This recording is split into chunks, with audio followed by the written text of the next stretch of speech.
రాజన్న సిరిసిల్ల జిల్లా వీర్నపల్లి మండల కేంద్రంలో నిలిచిపోయిన రోడ్డు పనులను వెంటనే ప్రారంభించాలని డిమాండ్ చేస్తూ సోమవారం బీజేపీ బంద్కు పిలుపునిచ్చింది. దీంతో మండలంలో వ్యాపార వాణిజ్య సముదాయాలు పూర్తిగా మూతపడ్డాయి.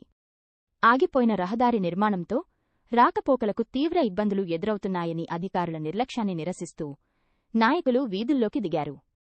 ముందస్తు సమాచారం లేకుండా బంద్ చేపట్టడంతో నిత్యావసరాల కోసం స్థానికులు ప్రయాణికులు అసౌకర్యానికి గురయ్యారు. పోలీసులు భారీ బందోబస్తు మోహరించారు. రోడ్డు పనులను వెంటనే పూర్తిచేసి సమస్యను పరిష్కరించాలని ప్రజలు కోరుతున్నారు.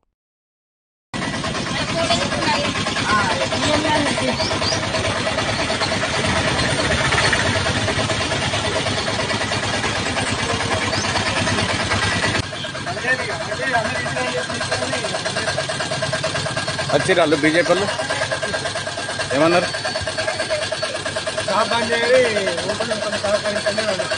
ఎందుకు బంద్ చేయాలి? రోడ్డు నిర్మాణం పూర్తి కాలేదు.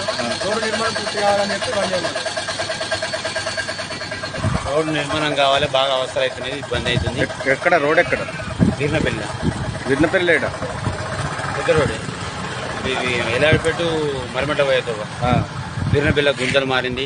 మోరి నీళ్లు, మోరి సౌకర్యం లేదు, అన్ని ఇబ్బందులే ప్రజలకు, మాకు కూడా. ప్రజలకు ఇబ్బంది అయితే మీకేమవుతుంది? వాళ్ళు మంచిగా ఉంటారు కదా వచ్చేది, ఎవరు మంచిగా ఉంటారు కదా నాకు వచ్చేది. ఎన్ని సంవత్సరాలు అవుతుంది కాపు? 2 years.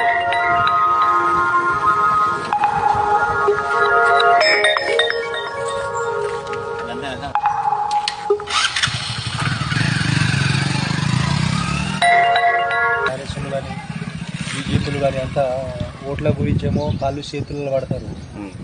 ఇయ్యలేమో పరిస్థితి మండలంలో కొంచెం ముక్కు ఆటోలు కానీ హాస్పిటల్ పోయి ప్రెగ్నెంట్ వాళ్ళు లేడీస్ కానీ ఎంత ఇబ్బంది పడుతుంది ఈ రోడ్డు గురించి, సమస్య గురించి. చిన్న ప్రాబ్లం చేయలేడు. ఇల్లు అధికారం ఉన్న పార్టీని చేస్తలేరు, ఏ పార్టీ పట్టించుకుంటలేరు మన ఈ రోడ్డు. ఎన్ని సంవత్సరాలు అవుతుంది? దాదాపు ఒక 7-8 సంవత్సరాలు అవుతుంది ఈ ప్రాబ్లం చేయబట్టి. ఎందుకు ఆగింది మరి? వీళ్ళు మన ప్రభుత్వం చేయబట్టే ఆగింది. ఇది ప్రభుత్వం ఇది మన అక్కడ బడ్జెట్ లేదా మరి దేని ఏ కారణంగా ఆగింది? ప్రభుత్వం అంటే కాంగ్రెసా బీఆర్ఎస్? కాంగ్రెస్ చేయబట్టే ఆగిందా? అవును, కాంగ్రెస్ ఉన్నప్పుడు చాలా పనులు ఎక్కువ మంచిగా నడిచింది. హలో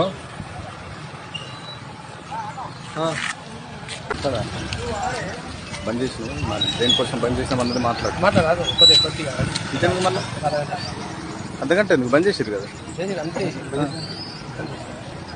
మనుషులు